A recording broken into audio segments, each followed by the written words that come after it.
Nama saya Arman, usia 32 tahun. Seorang pekerja desain grafis yang baru saja mendapat pekerjaan di sebuah perusahaan media di kota kecil bernama Pangalengan, sebuah kota yang tak terlalu jauh dari lereng gunung, tempat yang kalau malam udaranya terasa dingin menusuk sampai tulang. Saya tiba di kota itu pada awal bulan, masih membawa sisa-sisa stres dari pekerjaan lama di Jakarta. Kepala saya penuh sesak, butuh ketenangan, dan saya pikir kota kecil ini bisa memberi saya itu.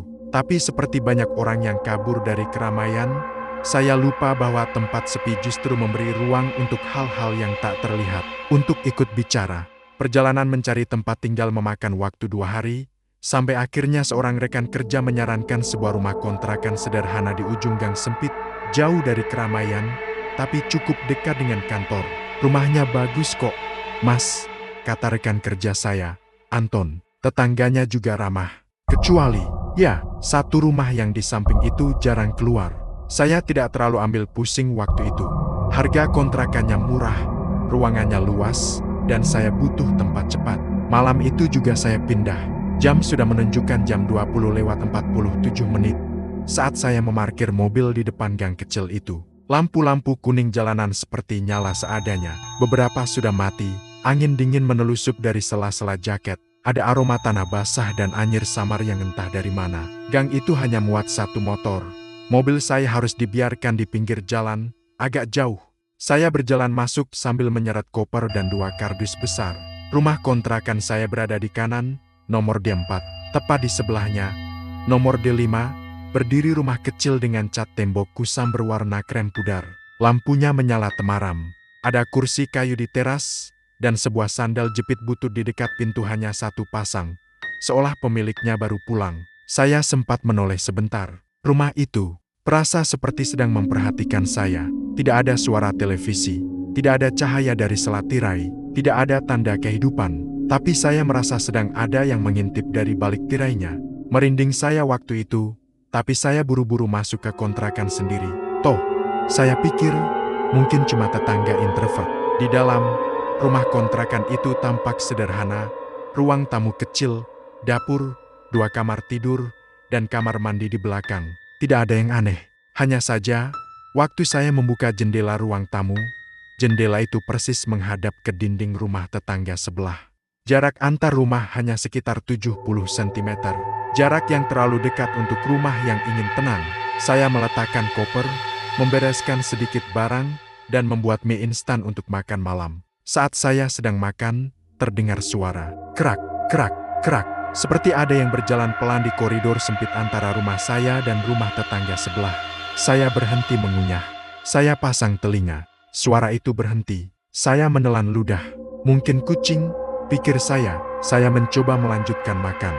Tapi baru 3 sendok, suara itu terdengar lagi. Kerak, kerak. Tapi kali ini, lebih jelas, dan lebih berat. Seperti langkah seseorang, saya menoleh ke jendela, lalu perlahan mendekat. Saya menyibak sedikit tirai dan mengintip keluar. Gelap, tidak ada apa-apa. Hanya dinding rumah sebelah dan celah sempit yang dipenuhi bayangan malam. Saya menarik tirai lagi dan kembali makan, berusaha tidak memikirkan apa-apa. Tapi sekitar jam 20 baru awalnya 30 saya hendak tidur. Lampu kamar sudah saya matikan.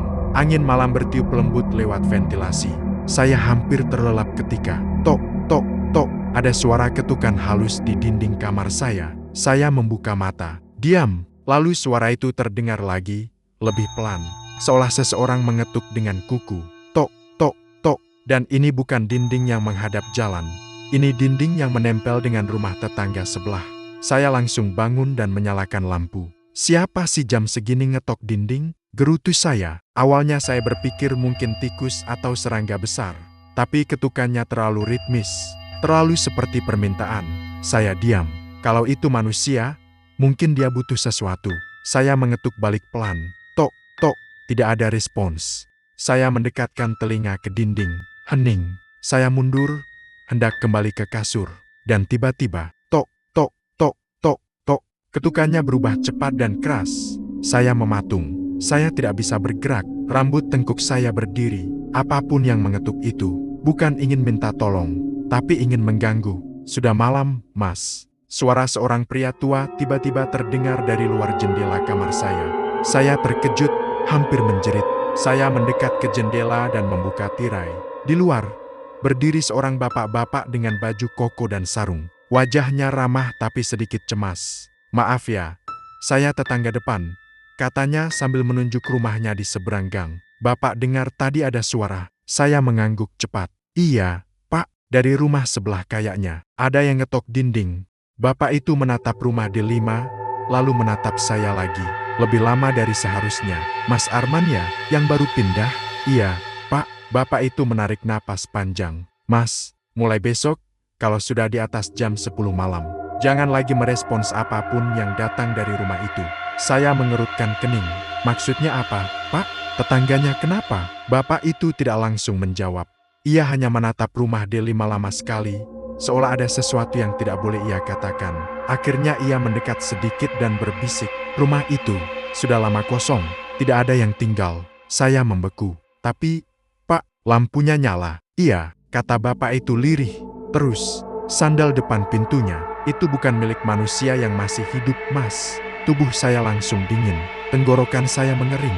Tapi sebelum saya sempat bertanya lebih jauh, bapak itu hanya berkata, "Mas tidur saja, kalau dengar suara lagi, abaikan, jangan dijawab, jangan disahuti, jangan dibuka." Ia lalu pamit dan berjalan pelan kembali ke rumahnya. Saya masih berdiri terpaku di kamar, memegang tirai sambil menatap celah sempit gelap di sebelah rumah D5. Rumah kosong, tapi mengapa ada ketukan? Mengapa lampunya menyala? Dan siapa yang tadi saya lihat mengintip dari balik tirai sore tadi? Saya mencoba tidur lagi. Lampu tetap saya nyalakan, tapi mata saya tak bisa terpejam.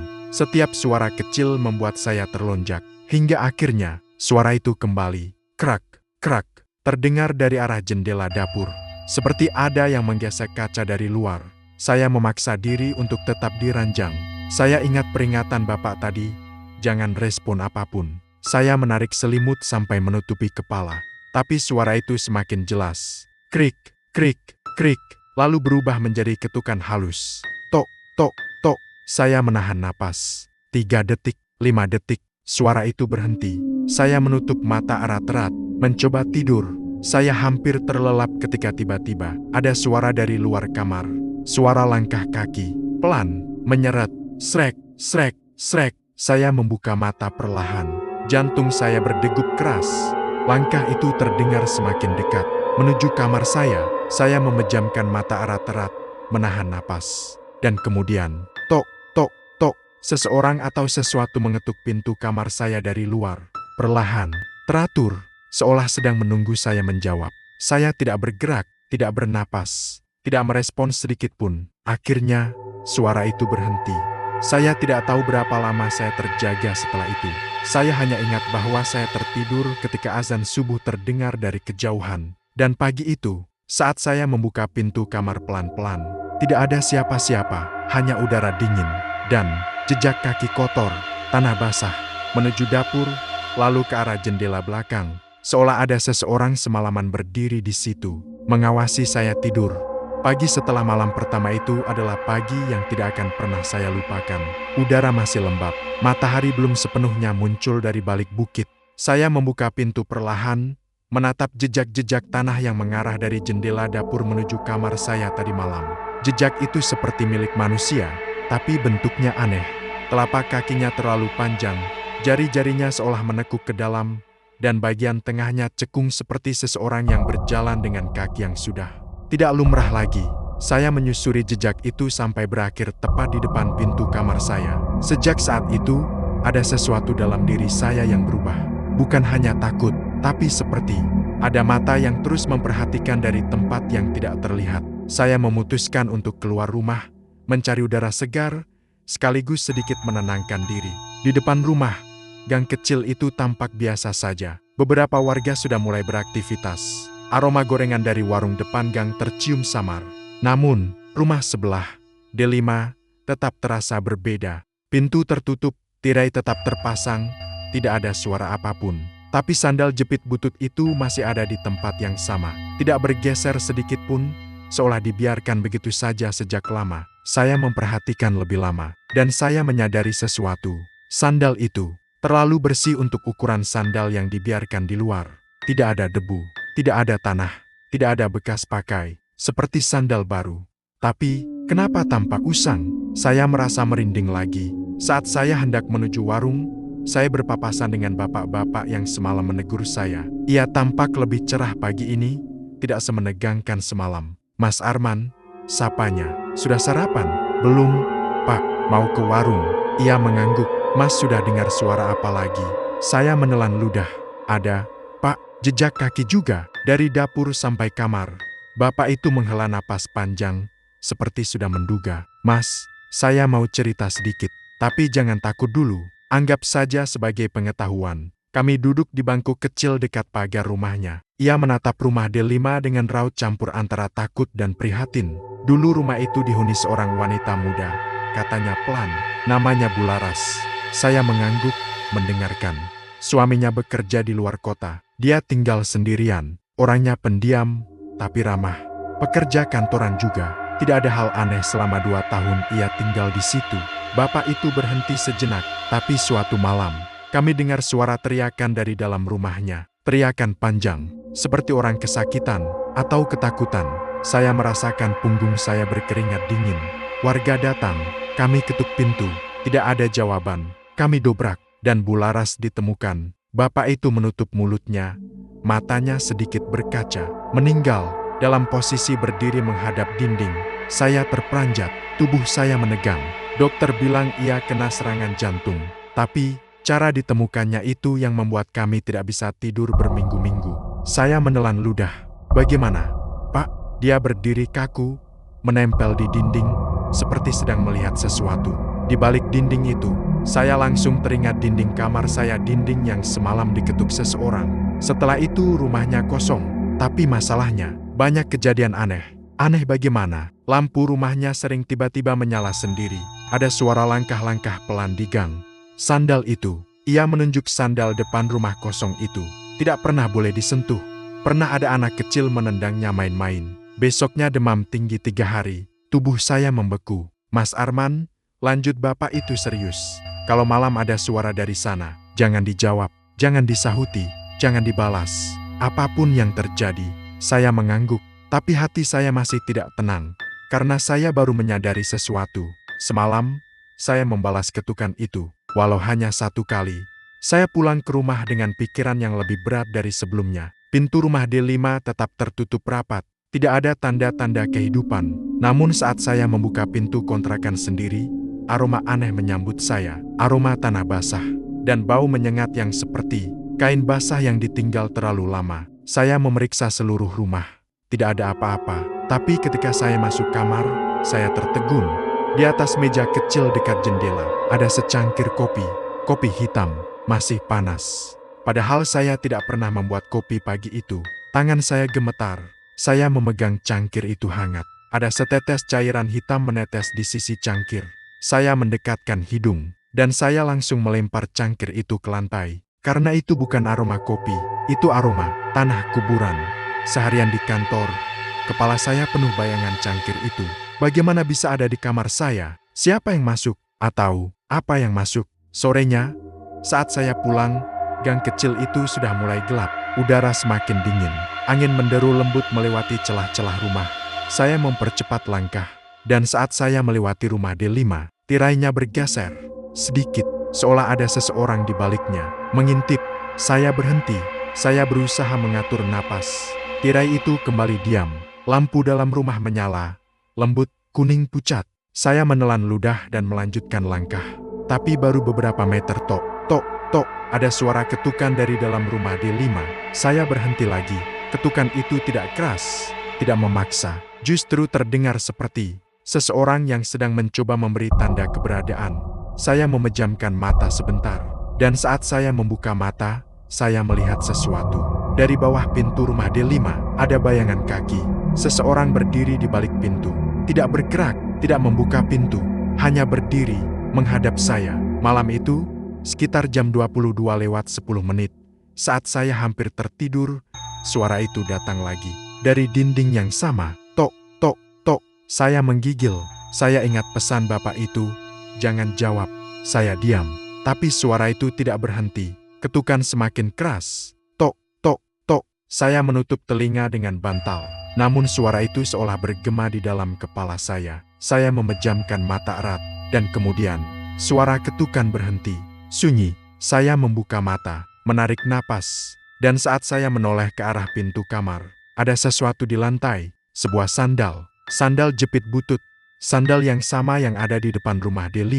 Sekarang berada di depan pintu kamar saya. Dan ada jejak basah memanjang dari pintu depan menuju kamar. Jejak kaki kecil dan jari-jarinya aneh, seolah pemiliknya tidak berjalan di alam ini lagi.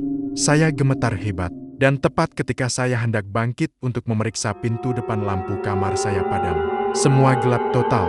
Dalam kegelapan itu, saya mendengar sesuatu, suara napas pelan, tepat di belakang saya, dekat sekali, seperti seseorang berdiri di ujung kepala ranjang, dan berbisik, pelan, "Mas, sudah malam."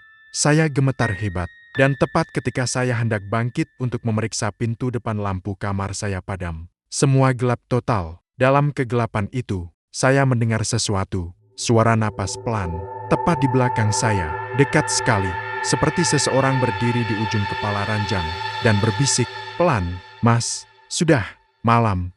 Sore itu sepulang kerja, saya membeli garam kasar, bunga staman, dan beberapa batang dupa. Saya tidak tahu ritual pastinya, tapi setidaknya itu membuat saya sedikit lebih tenang. Saat saya mendekati rumah kontrakan, gang sudah lebih gelap dari biasanya. Lampu-lampu terlihat berkedip-kedip, angin bertiup lembut tapi dinginnya seperti menembus tulang. Saat saya melewati rumah D5, tirai jendelanya kembali bergeser, tapi kali ini lebih lebar. Saya melihatnya jelas. Ada wajah perempuan mengintip dari balik tirai. Wajah pucat, mata cekung, rambut panjang basah menempel di pipi. Kulitnya seperti retak-retak, bagian bawah matanya menghitam, bibirnya kebiruan, dan yang paling mengerikan, ia tersenyum, pelan, lambat, seolah ia mengenali saya. Saya terpaku, tidak bisa bergerak, tidak bisa berpaling, dan tiba-tiba, tirai kembali tertutup dengan cepat, seolah ia menghilang dalam sekejap. Tubuh saya langsung limbung, saya merasa dunia berputar. Saya masuk rumah secepat mungkin, mengunci pintu rapat-rapat. Namun sebelum saya menjauh dari pintu, ada suara, tok, tok, tok, ketukan.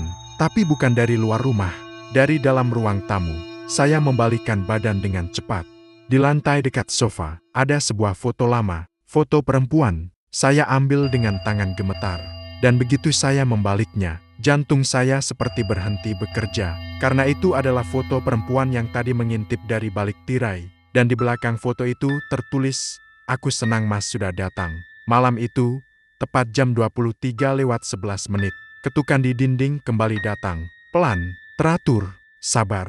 Seperti seseorang yang tahu saya tidak bisa kemanapun. Dan kali ini, suara itu datang bersamaan dengan bisikan dari jendela. "Mas, buka pintunya."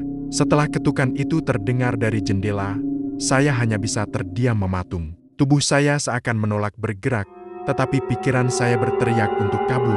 Suara itu, bisikan perempuan dari luar jendela kamar saya, terdengar seperti berasal dari tenggorokan yang sudah rusak, dipaksa berbicara meski pita suaranya entah masih ada atau tidak. "Mas, buka pintunya."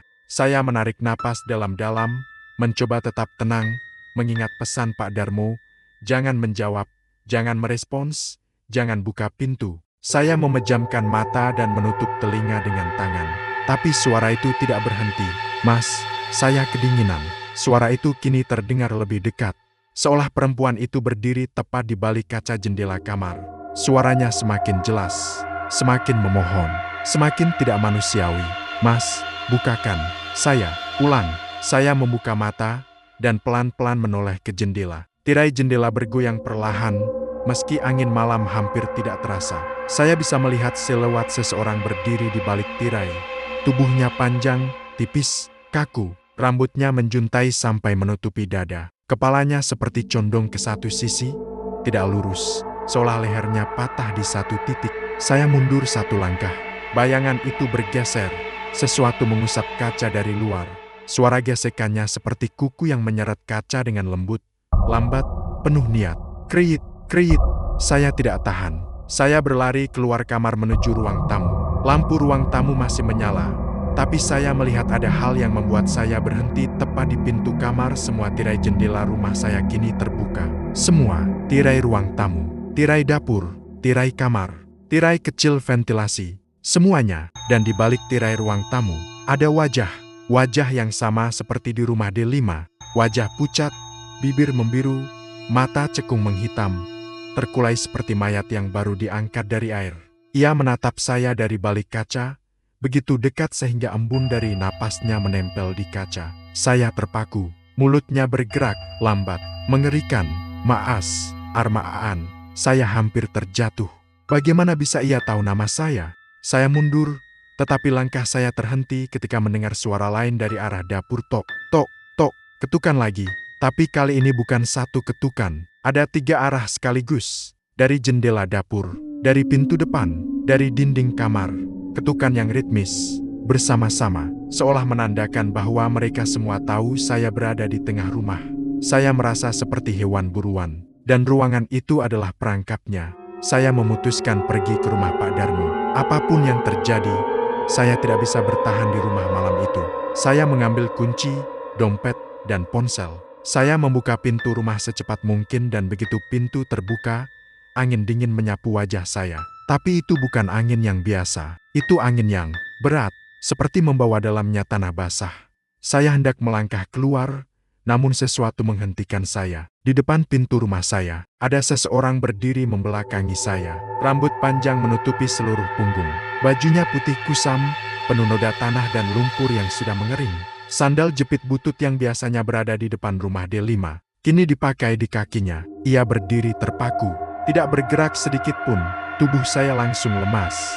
Itu tidak mungkin salah lagi, itulah sosok yang semalam berbisik memanggil saya. Dan perlahan sekali, ia menoleh, membalikkan wajahnya, bukan dengan memutar tubuh, tapi dengan memutar kepala, sampai 180 derajat.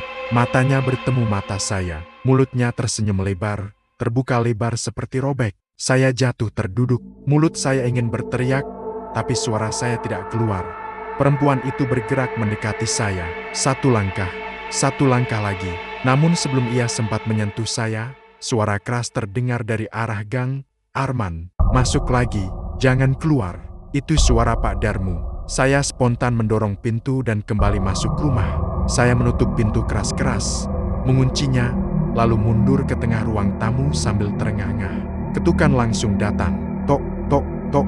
Ketukan keras sekali, seperti seseorang memukul pintu dengan tulang. Pak Darmo berteriak lagi dari luar, "Mas, jangan dijawab, jangan dibuka." Saya tidak bergerak. Ketukan berhenti. Lalu suara itu muncul lagi.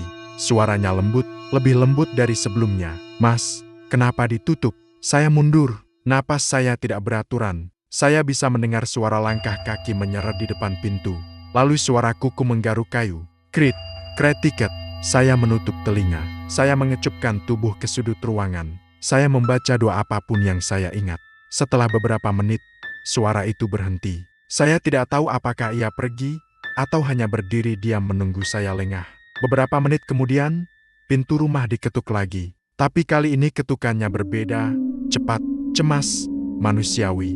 "Mas Arman, ini Pak Darmo." Saya ragu. Saya tidak berani asal membuka. Tapi suara itu terdengar jelas. Saya mengintip dari lubang pintu. Pak Darmo berdiri di depan. Napasnya tersengal. Wajahnya pucat. Saya membuka pintu cepat dan menariknya masuk. Begitu pintu tertutup, ia langsung menatap saya dengan ekspresi marah dan takut bercampur. Mas sudah kelewat batas. Sudah disuruh jangan buka apapun malam-malam. Jangan keluar." Saya menjatuhkan diri di kursi. Tangan saya gemetar. "Dia, Pak, dia di depan rumah saya. Dia memutar kepalanya." Pak Darmo menutup mulut. Wajahnya pucat. Setelah beberapa detik, ia berkata pelan, "Mas, itu bukan orang, itu Bularas." Tubuh saya membeku. "Mas Arman, dia bukan cuma gentayangan. Dia masih tinggal di rumah itu. Dan kalau sudah menampakkan diri seperti itu," ia menatap saya lama, sangat lama, seolah memastikan saya siap mendengarnya. "Berarti Mas sudah dipilih." Saya merinding dari ujung kaki sampai kepala. "Dipilih?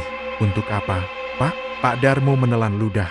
"Untuk menggantikan posisi dia." Saya terpaku. Apa maksudnya? Wajah Pak Darmo mengeras. "Mas, kalau arwah seperti itu sudah memilih seseorang, hanya ada 2 akhir." Ia mengangkat 2 jarinya pelan. 1. Mas pindah jauh, meninggalkan kontrakan ini. Jauh sekali. Ia berhenti. Dan 2. Saya menahan napas. Mas tinggal bersama dia. Di sana, Pak Darmo menunjuk rumah D5. Rumah dengan tirai bergeser. Rumah yang lampunya tidak pernah mati. Rumah yang penghuninya sudah meninggal tapi masih ingin ditemani. Rumah yang kini menunggu saya. Malam itu masih panjang. Ketukan belum berhenti. Bisikan masih ada. Dan saya tahu, malam berikutnya yang memburu saya akan semakin dekat. Pagi tiba, tapi rasanya seperti malam tak benar-benar berakhir. Udara masih pekat, seolah sisa-sisa dari kejadian semalam enggan pergi. Aku bangun dengan kepala berat, mataku sembab, tubuhku keringatan. Apapun yang terjadi tadi malam, nyaris mustahil kuterima sebagai kenyataan. Namun, satu hal tak bisa kupungkiri, ada sesuatu yang tinggal di rumah kontrakan itu. Dan sekarang menempel padaku. Aku melihat cermin di kamar. Di balik pantulanku, entah kenapa aku merasa ada bayangan lain. Tak jelas, hanya sekilas. Seperti seseorang berdiri di belakangku. Aku membalik, tak ada siapa-siapa. Tapi hawa dinginnya masih tertinggal. Aku duduk, mencoba menenangkan diri. Namun ketenangan itu hanya berlangsung 3 detik. Karena dari arah dapur terdengar BRUKK. Seolah ada sesuatu jatuh cukup keras. Aku menghela napas, mencoba keras mengabaikan. Tapi setelah semalam, mana mungkin? Kedua, kabar dari Bu Marsi pukul 7 pagi lewat sedikit, terdengar suara ketukan. Aku membuka pintu. Bu Marsi berdiri dengan wajah cemas, membawa sepiring pisang rebus. Mas Bagas, semalam panjenengan gak apa-apa. Nada bicaranya tidak sekadar basa-basi. Beliau seperti tahu sesuatu. Kenapa, Bu? Tanyaku. Beliau menatap sekeliling, memastikan tak ada tetangga lain yang melihat, lalu mendekat. Dari jam 3 sampai jam 4 itu, saya dengar suara orang ketawa. Mas, jantungku mencelos. Ketawa. Aku bertanya. Beliau mengangguk pelan, suaranya turun setengah bisikan. Suaranya perempuan, tapi kadang hilang, kadang muncul lagi. Pas saya lihat lewat jendela, saya kira Mas Bagas sudah tidur. Tapi, bunyi ketawanya itu, Mas. Ia menelan ludah, lalu melanjutkan, itu suara orang yang sudah lama mati. Perutku serasa dikocok dari dalam. Bu, maksudnya, Bu Marsi menatapku serius. Mas, panjenengan harus tahu, rumah nomor 4 itu pernah dipakai nyimpen jenazah sebelum dikubur. Aku merinding dari ujung rambut sampai tumit, tapi aku ingin bertanya lebih jauh. Namun Bu Marsi tiba-tiba menaruh piring pisang rebus itu ke tanganku, lalu berbisik cepat tanpa memberi ruang bertanya, kalau malam, jangan keluar kamar. Apapun yang panjenengan dengar, jangan ditanggapi. Aku terpaku. Beliau lalu menutup pembicaraan singkat itu hanya dengan satu kalimat, setan yang numpang. Mas, kalau dia tahu panjenengan takut, biasanya ikut pulang. Dan saat beliau membalik, aku melihat sesuatu, bayangan hitam kecil berdiri di sudut pagar rumahku, seolah sedang memperhatikan pembicaraan kami. Aku masuk kembali ke rumah. Entah kenapa, rumah ini terasa makin berat. Kursi kayu di ruang tengah seperti dipenuhi hawa dingin. Gorden bergerak pelan meski tak ada angin. Tiba-tiba, dari arah dapur terdengar suara, ses, pelan, halus, tapi jelas. Seperti seseorang memanggil dari balik pintu dapur. Aku langsung berdiri dan menatap ke arah itu. Jantungku berdegup cepat. Siapa? Tanyaku spontan. Dan itu kesalahan besar. Karena begitu kata itu terucap, pintu dapur bergeser sendiri. Perlahan, lalu berhenti setengah terbuka. Dari sela pintunya, muncul bayangan daf abu-abu. Tidak berbentuk jelas, hanya seperti kabut pekat yang menempel di lantai. Aku mundur 2 langkah. Namun bayangan itu tidak maju, tidak hilang, ia hanya melihat. Anda bukan milik rumah ini, gumamku tanpa sadar. Dan seperti menjawab, dari ruangan gelap itu terdengar suara napas lembut panjang, lelah, seperti napas orang yang habis menangis. Aku memejamkan mata dan menahan diri untuk tidak berteriak. Hanya satu hal yang membuatku bertahan, cahaya matahari masih masuk dari jendela ruang tengah. Aku melangkah mundur, menuju pintu depan. Tapi sebelum keluar, aku mendengar bisikan tercepat tapi paling jelas yang pernah kudengar dalam hidupku. Jangan tinggalin aku.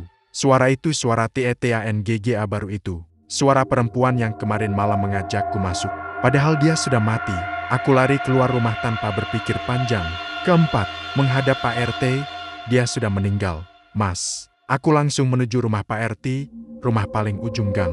Pak RT, yang usianya sekitar 50-an, menatapku lama setelah mendengar ceritaku. Lama sekali seolah memilih kata dengan hati-hati. Akhirnya ia bertanya, "Apa semalam kamu lihat dia?" Aku mengangguk. "Perempuan yang tinggal di rumah samping. Dia bilang namanya Rika." Pak RT memejamkan mata seperti baru saja diguyur air es. "Mas, saya harus jujur. Rumah itu sudah kosong 3 tahun." Aku terdiam. "Dan perempuan yang panjenengan lihat itu?" Pak RT melanjutkan dengan suara pelan. "Dia memang bernama Rika, tapi dia udah meninggal. Jumat Kliwon 3 tahun lalu. Gantung diri, tepat di ruang tamu rumahnya." Tubuhku seketika merinding seperti disiram es. "Warga sini sudah sepakat, kalau ada orang baru yang ngontrak di rumah panjenengan, jangan terlalu dekat dengan rumah itu." Tapi saya telat ngasih tahu. Aku duduk lemas. Pak RT mengambil napas panjang. "Ada orang-orang tertentu yang masih tersisa di dunia ini bukan karena ingin, tapi karena tidak diterima di tempatnya." Aku menelan ludah. Pak RT lalu berkata lebih pelan lagi, "Dan kalau dia sampai bisa berinteraksi dengan Mas, berarti dia sudah ikut dengan panjenengan." Aku menatapnya kaget. "Maksudnya, ikut?" Pak RT memandangku tanpa berkedip. "Dia sudah nempel. Kemanapun panjenengan pergi." Aku kembali ke rumah kontrakan dengan langkah berat. Setiap ujung gang terasa lebih sepi dari biasanya. Angin sore seakan menghindari rumahku. Saat kulangkahkan kaki ke teras, bulu kudukku berdiri. Pintu rumahku terbuka sedikit.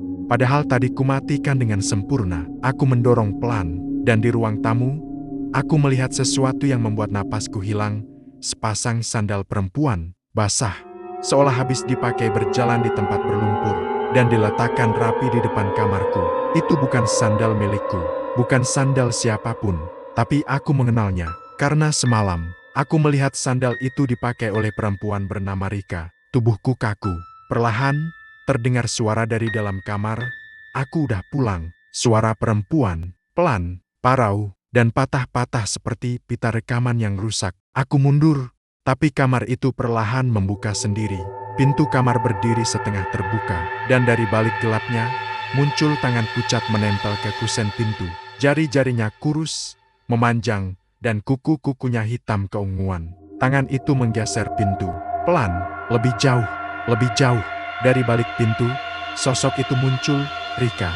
Tapi bukan seperti pertama kali aku melihatnya. Kini tubuhnya membungkuk tidak wajar. Kepalanya miring 45 derajat, rambutnya menjuntai menutup wajah. Dan dari lehernya, masih tergantung bekas jeratan kain putih. Ia melangkah keluar kamar sambil menyeret kaki. "KRYKK, KRYKK." Setiap langkahnya seperti tulang yang terpelintir. Ia mendekat, perlahan, namun pasti. Suaranya bergema lirih, "Kamu udah buka pintuku. Kamu gak boleh ninggalin aku lagi." Aku terpaku, lumpuh, tak bisa berteriak, tak bisa bernapas normal. Rika kini berdiri hanya 1 meter dariku. Dari balik rambutnya, terdengar suara retakan. Lalu wajahnya menengok ke atas perlahan. Dan saat wajah pucatnya terlihat, ia tersenyum. Senyum yang bukan milik manusia. "Mulai malam ini, kita tinggal bersama." Lampu ruang tamu padam. Dan dalam gelap total itu, hanya terdengar satu suara, "Hah, hah." Napasnya dekat sekali di leherku. Seharusnya hari itu berjalan seperti biasa, bangun, mandi, bekerja, makan, tidur. Tapi semuanya berbeda. Jam terasa berjalan lebih pelan. Angin tidak bergerak. Suara burung pun tidak terdengar. Seolah dunia di sekelilingku berhenti. Hanya menyisakan satu hal, keberadaan Rika yang mengikuti aku kemanapun. Jika tadi malam ia muncul dalam wujud terburuknya, maka pagi ini ia memilih cara lain. Ia tidak menampakkan diri, tapi kehadirannya terasa menempel di punggungku. Setiap aku melangkah, seolah ada seseorang yang berjalan persis di belakangku. Jika aku berhenti, hawa di belakangku ikut berhenti. Jika aku menoleh ke kaca jendela atau ponsel, aku melihat bayangan kedua lebih kecil, lebih gelap di samping bayanganku. Aku tidak sendirian, dan masalahnya, aku tidak tahu bagaimana melepaskan dirinya. Kedua, pesan rahasia dari Pak RT siang itu. Pak RT mengirim pesan, "Mas, malam ini jangan di rumah." Aku membalas, "Kenapa, Pak?" Tak sampai 1 menit, balasan datang, "Malam ini Jumat Kliwon. Dia meninggal pada Jumat Kliwon. Dan dia biasanya paling kuat di tanggal kematiannya." Telapak tanganku dingin. Terus saya harus kemana, Pak? Jawaban Pak RT kali ini lebih panjang, ke Masjid Al-Mubarak setelah Isya. Jangan telat, jangan berhenti di jalan. Kalau dengar suara apapun jangan menengok. Aku menelan ludah. Tanganku gemetar saat membaca bagian terakhir pesannya. Walaupun suara itu memanggil nama panjenengan. Ketiga, senja yang tidak biasa mendekati maghrib. Suasana gang berubah lebih cepat dari biasanya. Warga menutup jendela lebih awal. Anak-anak dipanggil masuk. Motor-motor yang lewat menurunkan kecepatan, seolah takut menimbulkan suara keras. Langit berwarna merah darah, seperti langit sedang memperingatkan sesuatu. Aku duduk di ruang tamu, menunggu azan Isya. Ruang itu terasa kosong, dingin, dan penuh tekanan. Tiba-tiba, bau melati busuk menyelinap masuk dari kamar.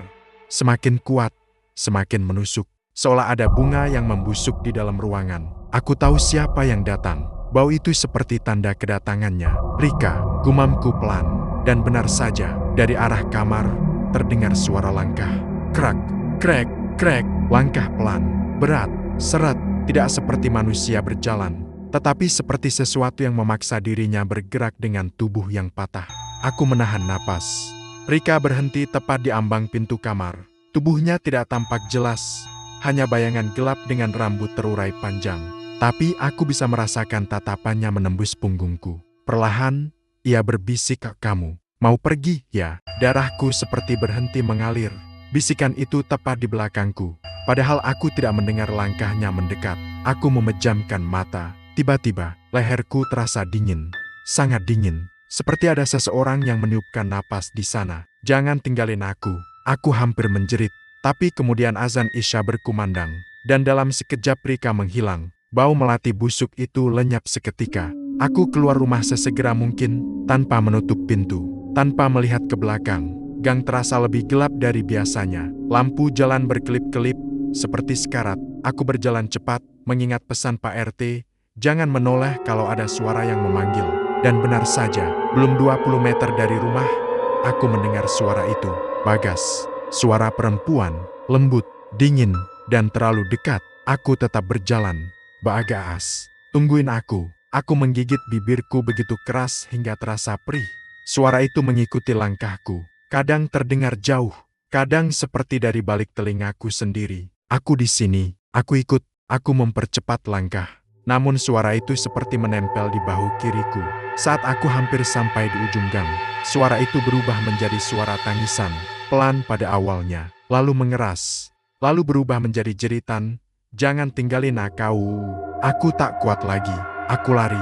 Aku tidak peduli apakah tetangga melihat atau tidak. Begitu tiba di halaman masjid, semua suara itu lenyap. Hawa dinginnya hilang. Aku seperti baru keluar dari air setelah tenggelam lama. Kelima, ritual pelepasan di teras masjid. Aku melihat Pak RT bersama dua lelaki tua yang belum pernah aku temui sebelumnya. Salah satunya membawa tasbih besar. Yang satu lagi membawa botol kecil berisi air yang tampak keruh. "Mas Bagas," kata Pak RT, "kita mulai sekarang sebelum tengah malam. Kalau lewat, dia akan semakin kuat." Aku duduk di tengah lingkaran kecil bersama mereka. Lelaki tua berpeci hitam membuka tasbihnya sambil berucap, "Jangan takut, tapi juga jangan melawan. Karena kalau dia merasa ditolak, dia akan marah." Aku menelan ludah. Lelaki tua satunya berkata lembut namun tajam, "Mas, kamu harus jawab jujur. Semalam, dia sudah memegangmu." Aku mengangguk pelan. "Sudah, Pak." "Di mana?" Aku menyentuh leher bagian kanan. "Di sini." Ketiga orang itu saling bertatapan. Pak RT menghela napas panjang. Itu artinya, dia sedang menandai Mas. Sebelum aku sempat bertanya, lelaki berpeci hitam menambahkan, "Kalau sudah ditandai, mereka tidak hanya mau ditemani, mereka ingin milikmu." Aku merinding hebat. Lalu ritual dimulai. Mereka membaca doa-doa panjang. Bahasanya kuno. Suaranya menggelegar seperti berasal dari lorong masjid yang paling dalam. Udara di sekitar kami semakin dingin. Lampu teras berkedip, dan tiba-tiba bam, pintu masjid tertutup sendiri. Aku menoleh spontan. Jangan Eno Eleha," teriak salah satu lelaki tua. Tapi aku telanjur melihat. Di depan pintu masjid, ada bayangan perempuan berambut sangat panjang, berdiri membelakangi kami. Bahunya berguncang, ia menangis. Perlahan, ia memiringkan kepalanya. Semakin miring, hingga hampir menyentuh bahunya sendiri. Dan dengan suara paling hancur yang pernah kudengar ia berkata, "Kamu janji, gak akan tinggalin aku." Lampu padam, Semua doa berhenti. Suhu turun drastis. Dan dari arah pintu, terdengar langkah. Krek, krek, krek. Sosok itu masuk. Dalam kegelapan, aku melihat rambut panjangnya menyeret lantai. Tubuhnya membungkuk, tangan kirinya patah. Dan tali putih itu masih menggantung di lehernya. Ia mendekat ke lingkaran kami. Pak RT mulai membaca doa lebih keras. Lelaki tua menaburkan air dari botol kecil. Tapi sosok itu terus bergerak maju dan berhenti tepat di depan wajahku. Ia mengangkat kepalanya perlahan. Aku menahan napas. Lalu ia membuka mulutnya lebar-lebar. Aku gak mau kamu lepas. Wajahnya berubah mengerikan. Matanya hitam penuh. Mulutnya sobek ke samping. Kulitnya meleleh seperti lilin.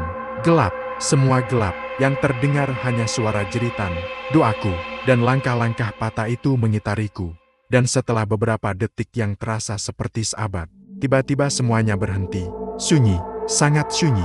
Aku tidak tahu berapa lama aku pingsan. Aku hanya ingat suara Rika yang menjerit sambil memanggil namaku. Lalu tubuhku seperti dilempar ke dalam sumur gelap tanpa dasar. Saat aku membuka mata, aku berada di dalam masjid. Lampu sudah menyala kembali. Pak RT duduk di sampingku, wajahnya letih, keringatnya bercucuran.